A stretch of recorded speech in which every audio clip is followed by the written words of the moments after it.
যাক, আব্দুল আজিজের শুভবুদ্ধির উদয় হয়েছে। সেই আমি বলেছিলাম যে লক্ষ্মীপুরের যে ব্যবসায়ী সমিতির নেতা আব্দুল আজিজ, তিনি হোটেলে হোটেলে অভিযান চালিয়েছেন এবং যাদেরকে দেখেছেন যে মানে রোজার সময় খাওয়া দাওয়া করছেন, তাদেরকে তিনি কান ধরে উঠবস করিয়েছেন।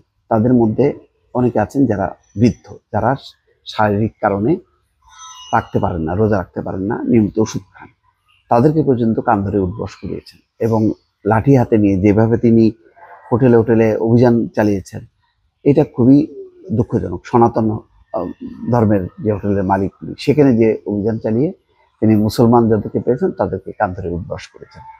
এইটা বেশ চাঞ্চল্য তৈরি হয়েছে এবং কান ধরে উঠবস করার এই দৃশ্যগুলি বৃদ্ধ মানুষদের, এটি একটি প্রতিক্রিয়া তৈরি হয়েছে।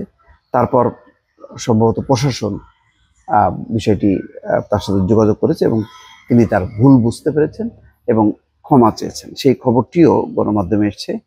লক্ষ্মীপুরে খাবার হোটেল থেকে বের করে রোজাহীন বৃদ্ধ সহ কয়েকজন ব্যক্তিকে রাস্তায় প্রকাশ্যে কান ধরে উঠবস করানো সেই বণিক সমিতির নেতা ক্ষমা চেয়েছেন। বুধবার দুপুরে লাঠি হাতে নিয়ে ওই নেতা কয়েকজনকে কান ধরে উঠবস করাতে বাধ্য করেন। প্রশাসন এটা বলেছে যে না, এরকম কোনো পাওয়ার কাউকে দেওয়া হয়নি বা এরকম কোনো সিদ্ধান্ত হয়নি যে প্রশাসনের বাইরে কেউ আইন হাতে তুলে নিয়ে সে শাস্তি দেবে, এই ক্ষমতা কাউকে দেওয়া হয়নি। তো এই ভিডিওটি যখন কি ভাইরাল হয়, তখন প্রতিক্রিয়া তৈরি হয়। তারপর রাতে জেলা পুলিশের হস্তক্ষেপে সদর থানা এলাকায় এক ভিডিও বার্তায় ভুক্তভোগীদের মধ্যে দুইজনকে সঙ্গে নিয়ে ক্ষমা চান লক্ষ্মীপুর বণিক সমিতির ভারপ্রাপ্ত সভাপতি আব্দুল আজিজ। থানা এলাকায় করা ভিডিও বার্তায় দেখা যায় আজিজ ভুক্তভোগী মনসুরুল হক এবং মোহাম্মদ সাজুকে জড়িয়ে ধরে ক্ষমা চান।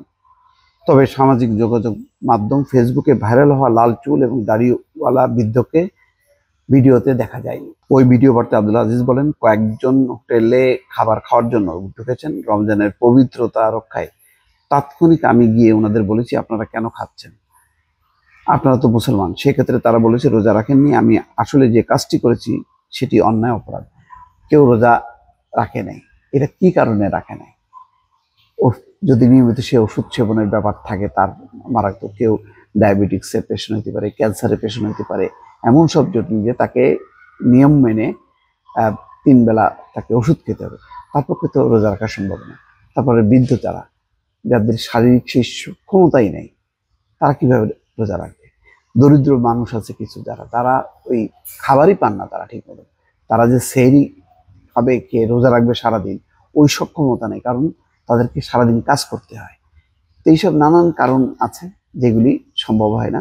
তো এগুলি না মেনে এখন উনি যদি নিজেই প্রশাসন হয়ে যান, তাহলে তো মুশকিল। তো যাক, এটা শুভ বুদ্ধির উদয় হয়েছে।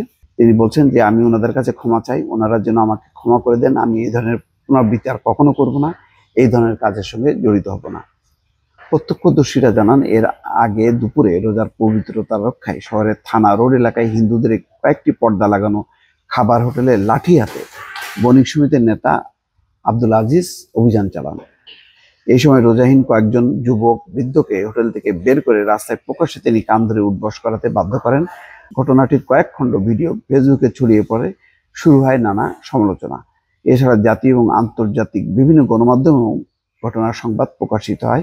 এতে রাতে সদর থানা পুলিশ তাকে আটক করে। সাংবাদিকদের প্রশ্নের জবাবে ভুক্তভোগী মনসুরুল হক ও সাজু জানান, রমজানের পবিত্রতা রক্ষায় বণিক সমিতির নেতা তাদেরকে শাস্তি দিয়েছেন, এখন তিনি ক্ষমা চেয়েছেন, তারা আইনগত ব্যবস্থা নেবেন না। যাই হোক,